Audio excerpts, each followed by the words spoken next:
as one of our audience members said, is responsible for creating hundreds of jobs here in Wisconsin. If you're like me, I wait for his new blog post to come out to see what he's going to say next.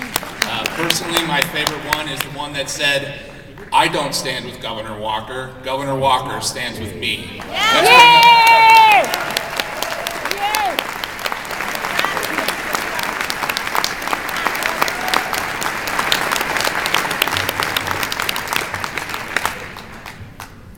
Can you hear if I talk like this? Yeah. Okay, now, Amber, you were a little nervous of having to go first, right? It's a lot harder to go last, because you gotta follow something like that.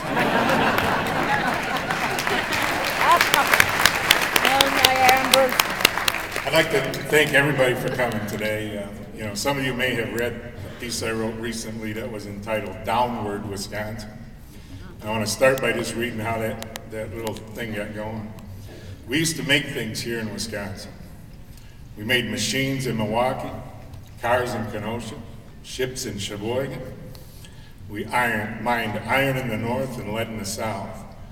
We made cheese, we made brats, we made beer, we even made the napkins to clean up the beer we spilled. And we made money.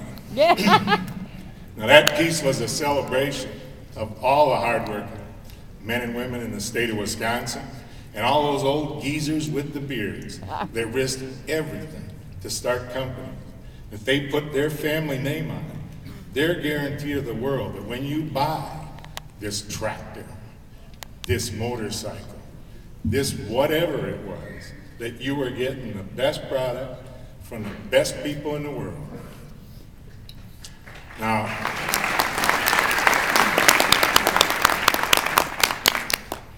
I wasn't a very good student when I was in college the first time. Because of two things that were made in Wisconsin: pretty girls and Pabst Blue Ribbon beer. Eventually I married one of those pretty girls and I put the beer away, and from then on it's been pretty clear sailing. But I do remember this through the haze of way back then in my Econ 101 class. There's only three ways in this world that you create wealth. You either build it, you mine it, or you grow it. Everything else spreads it around. It makes our life wonderful. It provides the services, but it doesn't increase our prosperity. And now I want to read you who the top 10 employers are in the state of Wisconsin today. In order: Walmart, the University of Wisconsin-Madison, the Milwaukee Public Schools, the United States Postal Service, the Wisconsin Department of Corrections, Menards, Marshfield Clinic, Aurora Healthcare, the City of Milwaukee, and the Wisconsin Department of Veterans Affairs. That is where a century of progressivism will land you. That and a $3.6 billion structural deficit. In 2010, somebody mentioned there was a survey of Wisconsin employers showed that only 10% of us thought we were headed in the right direction, because we were headed in the wrong direction. We were ranked 44th in business climate. We're 47th in the country in terms of new business creation. And we were in the bottom 5 states in terms of our kids graduating from our colleges and leaving the state to go find their fortune somewhere else.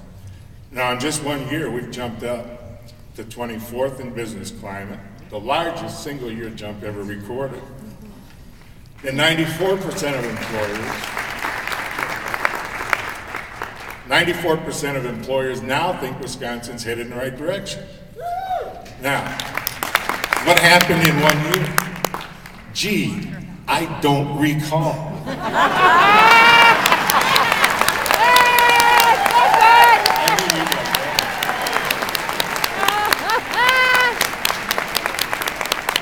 Political statement. I'm 57, I'm getting older, I remember everything. But hey, it's coming back to me now. I remember what happened. A state budget that couldn't be balanced for a decade got balanced in one shot. Taxes on businesses and business owners that had been increased for a decade straight got reduced. A hostile regulatory posture was at least shifted into neutral. And we quit throwing money at our failing government schools and finally got serious about fixing the real problem. Yeah! Act 10 is working, and so is Wisconsin. Our manufacturing companies are coming back. They're coming back strong. Wisconsin employers now have 32,000 unfilled positions. We can't match our jobs with the skills and people who are willing to work in some cases, or physically located where you have the jobs. Now, you may have read about a Wisconsin company that just signed a 5-year deal to build Chinese products in our factories here. Well, that's our company. Those are our factories.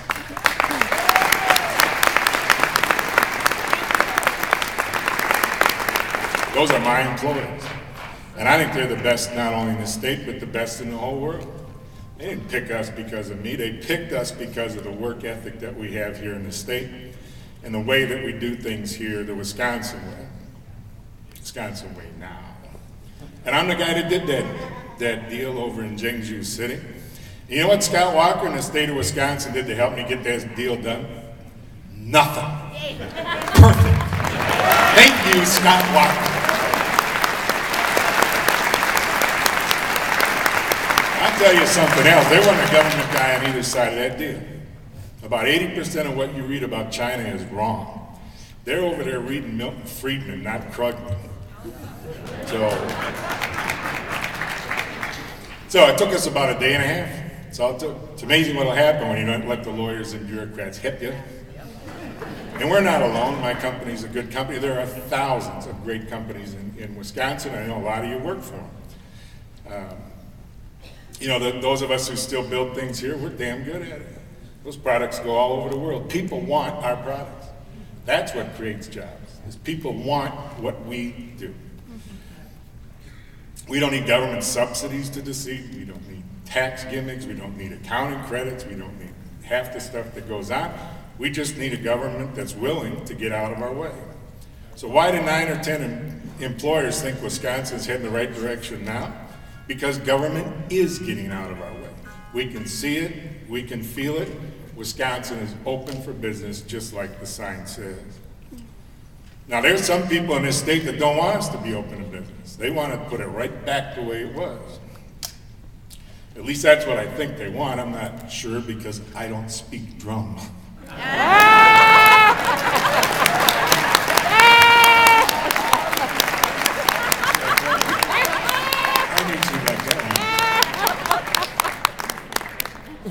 But imagine what a chilling effect that's going to have on the people who are going to make that decision about where to build that next factory, where to move the headquarters when it expands, where are they going to relocate if we go back to where we were. You know, guys like me are pretty simple. We look at things pretty black and white. But I'll tell you something, you can't be for jobs and against the corporations that create them. You can't be for prosperity and then be against everything that makes it come to pass. You can't be for liberty and then surrender all yours back to the state. And you can't be for the working man and then against his right to work. Yeah! Amen! All right!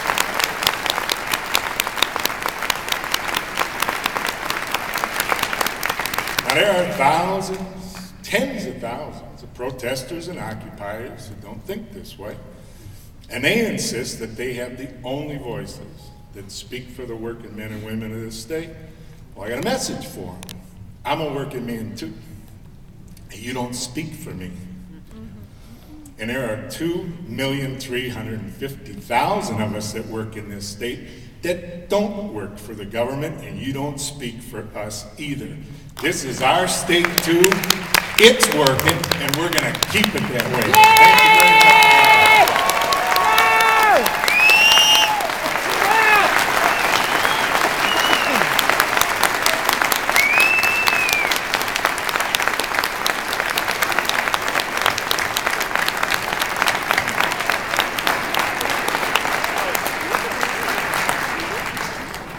And with that, we thank you all for coming today. Again, check out our websites, AFP.